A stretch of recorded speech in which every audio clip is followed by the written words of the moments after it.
సామాన్యుడు వీడు అభిమన్యుడిలాగా వీడు అర్థజ్ఞాని వాడు అర్జునుడికి ఆనాడు శ్రీకృష్ణుడు తోడు ఎవ్వరంటలేదు ఒక్కరైతే కాడు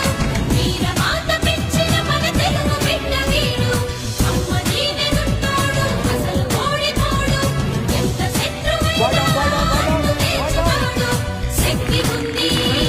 యుక్తి ఉంది ఉంది నిన్నా దమ్ము ఉంది అస్త్రం ఉంది లక్ష్యం ఉంది